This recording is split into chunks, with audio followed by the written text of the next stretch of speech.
በስመ ስላሴ በስመ አብ ወወልድ ወመንፈስ ቅዱስ አሐዱ አምላክ። በስመ አብ ወወልድ ወመንፈስ ቅዱስ አሐዱ አምላክ።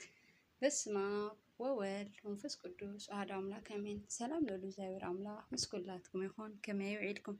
ኣነ ልዑል እግዚአብሔር አምላክ ይመስገን ሰናይ ውዒደ። ከምቲ ኣነ ሰናይ ዝወዓልክዎ ድማ ሰናይ ውዒድኩም ክትኮኑ በዓልቲ ሙሉእ ተስፋ እየ። ናይ ሎማዓንቲ ሓፂር ዛንታና ድማ ብስቕታኻ ኣይትጣዓስ ብስቕታኻ ኣይትጣዓስ።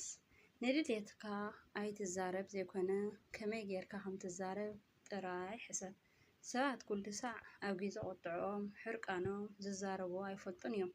ሕማቕ ይኹን ፅቡቕ ሱቕ ኢሎም እዮም ዝድርግሕዎን ዝትርትርዎን።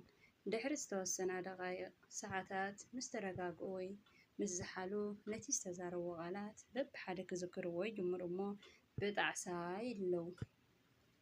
ስለምንታይ እዮም ብጣዕሳ ዝልለው? ነታ ስቕታ ትበሃል ቃል ስለ ዘይመልክዋን ዘይኽእልዋን እዮም። ንስኻ ድማ ብስቕታኻ ኣይትጣዓስ። ኣብ ዙርያኻ ብዙሓት ንዓቕልኻ ዝፈታትን ኩነታት ክገጥመካ ናይ ግድን እዩ። እቲ ምንታይ መስርሕ ሂወት ስለ ዝኾነ። ብፈተና ዘይሓለፈት ነፍሲ እውን ኣብ ራህዋ ትርጉም የብላን፣ ኣድማዕነት እውን የብላን። ስለዚ ፈተናታት ክገጥሙካ እንከለው ክትስዕሮ እምበር ክስዕሩካ ከምዘይብሎም ንርእስኻ ድልው ግበሮ። ስቕታ እውን ሓደ ድልድል ናይ ሽግራት እዩ። እቲ ምንታይ ሽግራት ቅድሚ ኢድካ ወስን። ማህረምትን ብመልሓስ ደቂ ሰባት እዩ ዝመፀካ። ከየጋገዩኻ እሞ ከይወድቁኻ ብልሳኖም እዮም ዝጅምሩኻ። ሕማቅ ቃል ክመፁኻ እንከለው ስቕ፣ ክፍኣት ፀርፊ ክመፁኻ እንከለው ስቕ፣ ወደሳ ክመፁኻ እንከለው ሓፂር ምስጋና ኣመሲንካ ስቕበል። እቲ ምንታይ ተወዲስካ ክተመስግን ዘረባ እንተደኣ ኣብዚሕኻ ክትጋገይ ኢኻ። ብጌጋኻ ድማ ብኮ ክትፈጥር ኢኻ። ኣብዚ ክትርድኦ ዘለካ ስቕቲ ሓደ መልሲ ናይ ክፉኣት ሰባት ናይ ክፉኣት ሓሳባትን ዘረባን እዩ። ንዘረባ ስቕ ተረብረባ ክበሃል ከሎ ስቕ ኢልካ ኣይኮነን። ቅዱስ ኣባ ጳሞን ስቕ እንተበልካ ኣብ ዝሃለኻሉ ሰላም ክህልወካ እዩ ይብሉ።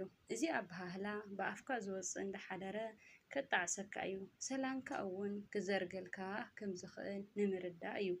ካብቲ ስቕታኻ እቲ ክትብሎ ዘለካ ንሰላም ዝዘርእ ንሓቂ ዝጉልሕ ምስ ዝኸውን ጥራሕ ኣፍካ ከፊትካ ተዛረብን መስክርን። ስቕታኻ ኣብቲ ናይ መወዳእታ ቃል ምህላው ንላዕሊ ሓያል ምዃኑ ክትፈልጥ ብስለት ይሃልኻ። ስቕታኻ ንዓያሹ እቲ ዝበለፀ መልሲ እዩ። እቲ ምንታይ ዓያሹ ሕማቕ ንኸዛረቡኻ ዘይዘረቡ እዮም ዘዛረቡኻ።